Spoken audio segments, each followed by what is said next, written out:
That's only IRL. one thing. The other thing is like, what is life then? Is life a performance? People are going to let that stop them, though. But are you capable of being so in the moment that you are just yourself, no matter what? Even if cameras are on, you would behave and exist the same way you would if there's no cameras on. No, I don't think most people would be capable of that. I mean, I enjoy keeping my private life private, my public life public. I think that's pretty normal, and I think things get weird when everything's online. Your family's online. I've seen people who they put out everything. They put out their kids, their they do it for the clicks.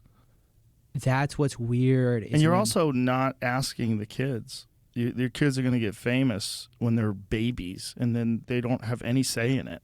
And then as they get older, people know them.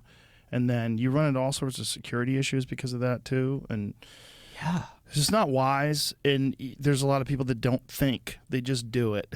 And, you know. It's their it's also like an opportunity. Like kids channels were big on YouTube, where they were running these family channels is what they called them, because you'd watch the family together. Yeah. And then you'd get like your kids would like to watch their kids. And people grew multi-million-dollar brands on the back of that. And it's like, by that point, it's too late to stop because you got a mortgage. You know, you're depending on that money coming in. Yeah. And so you can't stop. Your kid better get on camera. I just want to know, like, do you tell your kid, like, get on your mark?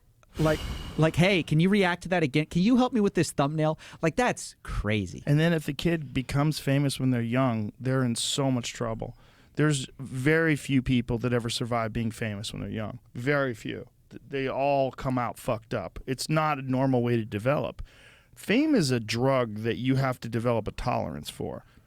And if you don't develop that tolerance, you actually develop with that drug.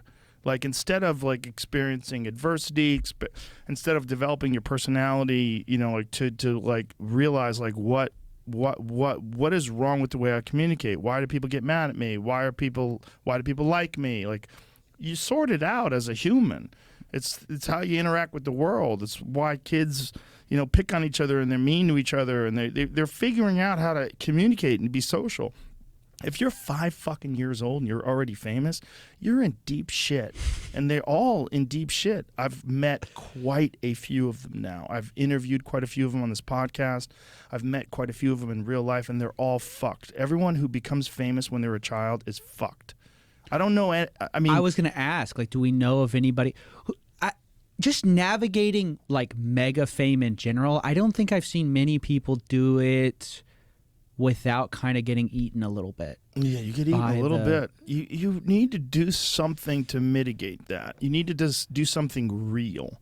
And if you do not do something real, then you're like, the responses you get, if that's what you're living for, and if your worth and your value is based on people's attention to you and people's interaction with you, that's not good.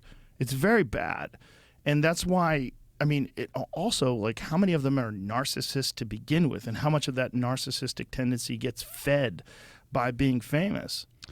It's just like, I think with my phone, I've sort of given myself some like low grade ADHD. I think too much of the like attention online makes you into a narcissist, even if you weren't one originally, or it has the potential to do so if you don't actively mitigate it. One of the strangest things is like, when you get hot online, everybody wants to be your friend. All of a sudden, these people come out from the woodwork, and all of a sudden, everyone wants to be your friend.